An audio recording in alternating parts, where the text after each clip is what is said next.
ये सम है हमारा CSIR नेट लीनियर अलजेब्रा दिसंबर 2012 3 मार्क्स है। इस सम की स्टेटमेंट में हमें गिवन है let a b c a positive real number such that b square plus C square is strictly less than a less than 1। Consider the 3x3 matrix A जिसकी entries है 1 B C B A 0 C 0 1।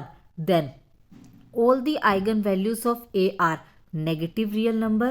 Second option, all the eigenvalues of A are positive real number. Third option, A can have positive as well as negative eigenvalue. Fourth option, eigenvalues of A can be non-real complex number है। इस सम के अंदर एक matrix A दे रखा है जिसमें जो entries है A B C these are all positive real numbers और ये एंट्रीज जो है वो इस इनइक्वालिटी को फॉलो कर रही हैं। 4 ऑप्शन दे रखे, चारों ऑप्शन में मैट्रिक्स ए की आइगन वैल्यू के बारे में पूछा गया है। किसके eigen value negative real number है, पॉजिटिव रियल नंबर है कि नेगेटिव पॉजिटिव दोनों रियल नंबर पॉसिबल है या फिर नॉन रियल कॉम्प्लेक्स नंबर भी पॉसिबल है। तो इसके लिए अब हम इस पे काम करते हैं। तो सबसे पहले हमने मैट्रिक्स ए उठाया। इस मैट्रिक्स ए की एंट्री पॉजिटिव रियल नंबर है। इस मैट्रिक्स ए को ध्यान से देखें तो ये मैट्रिक्स रियल है प्लस ये मैट्रिक्स सिमेट्रिक भी है। Means given matrix A is real symmetric matrix and we know that all the eigen values of real symmetric matrix are always real है। इट मीन्स जो हमारा ऑप्शन डी के अंदर पूछा गया था कि eigen values of A can be non real complex number, ये ऑप्शन तो होता है हमारा यहाँ से डिस्कार्ड है। अब बचा हमारे पास ऑप्शन ए बी और सी जिनके अंदर positive real number negative real numbers और पॉजिटिव नेगेटिव दोनों रियल नंबर पॉसिबल है या नहीं है। अब उसके लिए हम ये चेक करेंगे कि हमारा जो मैट्रिक्स ए है वो पॉजिटिव डेफिनेट है, नेगेटिव डेफिनेट है या फिर इनडेफिनेट मैट्रिक्स है। अगर मैट्रिक्स से पॉजिटिव डेफिनेट निकला तो सारी eigen value positive real number यानी कि ऑप्शन बी करेक्ट हो जाएगा। और अगर मैट्रिक्स निकला नेगेटिव डेफिनेट इट मीन सारी eigen values negative real number, फिर हो जाएगा ऑप्शन ए करेक्ट है। और यदि अगर ये हमारे पास ना पॉजिटिव डेफिनेट है ना नेगेटिव डेफिनेट यानी कि अगर इनडेफिनेट मैट्रिक्स निकल आया तो यानी कि ऑप्शन सी करेक्ट होगा। मीन्स आइगन वैल्यू पॉजिटिव और नेगेटिव दोनों रियल नंबर पॉसिबल है।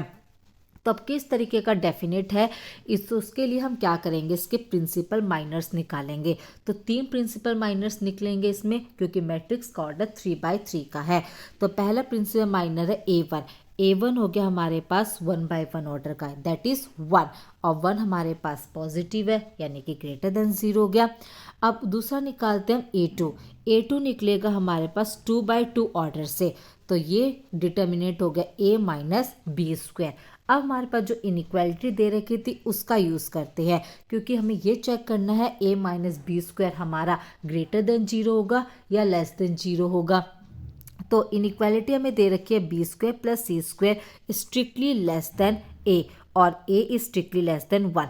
अब इसका हमारे पास कोई यूज़ इसमें नहीं है तो जस्ट हम इसका यूज़ करेंगे कि B square plus C square is strictly less than ए।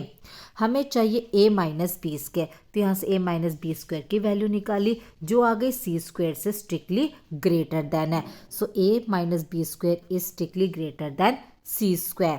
अब जो सी है पॉजिटिव रियल नंबर है यानी कि सी हमेशा ग्रेटर देन 0 है हमारे पास, तो सी स्क्वायर भी ग्रेटर देन 0 हो गया यानी कि जो सेकंड प्रिंसिपल माइनर A2 वो भी हमारा हो गया पॉजिटिव है। अब बात करते हैं third principal minor which is A3। A3 निकलेगा कंप्लीट जो मैट्रिक्स है A इसका डिटर्मिनेंट है। इसका डिटर्मिनेंट जो हमने निकाला हमारे पास आया A minus B square minus A C square. अब ये चेक करना ग्रेटर देन 0 है लेस देन 0 है। A माइनस बी स्क्वायर तो यहीं हमने ऊपर कैलकुलेट किया था strictly greater than C square minus A C square as it is. अब इन दोनों में से हमने क्या किया सी स्क्वायर कॉमन निकाला, हमारे पास आया सी स्क्वायर इंटू 1 माइनस ए। अब ये जो सी स्क्वायर है ये तो हमारा ग्रेटर देन 0 है ये, अब 1 माइनस ए चेक करना है। इनइक्वालिटी में दे रखा था ए इज स्ट्रिक्टली लेस देन 1 हमें चाहिए 1 माइनस ए, सो 1 माइनस ए क्या आ गया, स्ट्रिक्टली ग्रेटर देन 0। अब सी स्क्वायर भी ग्रेटर देन 0, 1 माइनस ए भी ग्रेटर देन 0, तो दोनों का प्रोडक्ट भी क्या हो गया, ग्रेटर देन 0। यानी कि 3 प्रिंसिपल माइनर्स निकाले हमने और तीनों ही हमारे क्या आ गए, पॉजिटिव आ गए। इट मीन्स जो मैट्रिक्स ए है हमारा वो कैसा हो गया, पॉजिटिव डेफिनेट हो गया। और जो मैट्रिक्स पॉजिटिव डेफिनेट होता है उसकी सारी की सारी eigen value positive real number होती है। It means our option B is correct और बाकी के सारे ऑप्शन इसके अंदर होते हैं डिस्कार्ड।